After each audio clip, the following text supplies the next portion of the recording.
नमस्कार दोस्तों, आप सभी का इस वीडियो में स्वागत है। आज मैं आपको श्री कृष्ण जी एक कहानी सुनाने जा रहा हूँ। उससे पहले इस वीडियो को आप लाइक, शेयर और सब्सक्राइब करना न भूले। सत्यभामा कृष्ण की दूसरी पत्नी थी। वो एक बहुत ही घमंडी स्त्री थी। उसका ये मानना था कि वो सबसे सुंदर और सबसे अमीर स्त्री थी, क्योंकि उसके पिता एक बहुत ही धनवान व्यक्ति थे। तो सत्यभामा जितने और जो रत्न और आभूषण और संपत्ति चाहती थी वो सब उसके पास थे। स्वाभाविक रूप से घमंड उसकी एक बड़ी समस्या थी। एक बार कृष्ण के जन्मदिवस के अवसर पर सत्यभामा ने सोचा कि वो सबको दिखाएगी कि वो कृष्ण को कितना प्यार करती थी। तो उसने तय किया कि वो कृष्ण के वजन जितना सोना शहर के लोगों में बांटेगी। इसे तुलाभार कहते हैं। ये मंदिरों में होता है। लोग एक बड़ी तराजू में अपने वजन के बराबर का मक्खन, घी या चावल या कुछ और रखकर वो चीज लोगों में बांटते हैं। चावल, नमक, दाल या सोना या वो कुछ भी आप दे सकते हैं जो देना चाहें। ये प्राचीन परंपरा हमारी संस्कृति का एक हिस्सा है।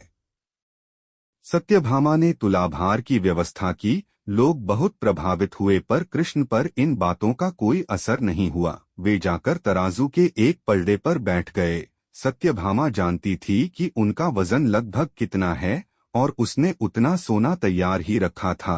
पर जब उसने सब सोना दूसरे पलड़े पर रखा तो कांटा जरा भी नहीं हिला। कृष्ण का पलड़ा थोड़ा भी ऊपर नहीं हुआ। ऐसा ही कुछ तब भी हुआ था जब कृष्ण एक शिशु थे।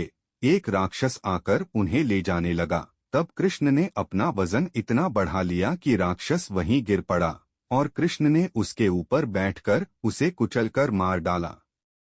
तो इस बार भी कृष्ण अपना वजन बढ़ाकर तराजू में बैठ गए। सत्यभामा ने उतना सोना दूसरे पलड़े पर रख दिया था जितना उसके हिसाब से कृष्ण के वजन के बराबर था, पर कुछ हुआ ही नहीं। तब तक शहर के सभी लोग ये घटना देखने के लिए आ गए थे। तब उसने अपने नौकरों से वो सभी गहने मंगवाए जो उसके पास थे। एक के बाद एक वो गहने डालती जा रही थी और सोच रही थी कि काम हो जाएगा, पर कुछ नहीं हुआ। तब उसने वो सब कुछ भी रख दिया जो उसके पास था, पर पलड़ा जरा भी नहीं हिला। वो रोने लगी क्योंकि ये सब उसके लिए बहुत शर्मनाक था। सारा शहर देख रहा था और उसके पास पर्याप्त सोना नहीं था। वो जो हमेशा अपनी संपत्ति के बारे में इतनी घमंडी थी, उसके पास पर्याप्त सोना नहीं था और उसे समझ में नहीं आ रहा था कि वो क्या करे। तब उसने रुक्मिणी की ओर देखा, जिससे वो बहुत जलती थी और हमेशा परेशान रहती थी। उसने रुक्मिणी से पूछा, अब मैं क्या करूं, क्योंकि ये बात सिर्फ मेरे लिए ही नहीं पर तुम्हारे और हम सब के लिए भी बहुत शर्मनाक है। मैं क्या करूं? तब रुक्मिणी बाहर गई और तुलसी के पौधे के 3 पत्ते उठा लाई। जैसे ही तुलसी के वे पत्ते उसने तराजू के दूसरे पलड़े पर रखे, कृष्ण का पलड़ा तुरंत ही ऊपर आ गया। अगर आपको कहानी अच्छी लगी और इसके जैसी अन्य कहानियां पाना चाहते हैं तो आप वीडियो लाइक, शेयर और सब्सक्राइब करना न भूलें।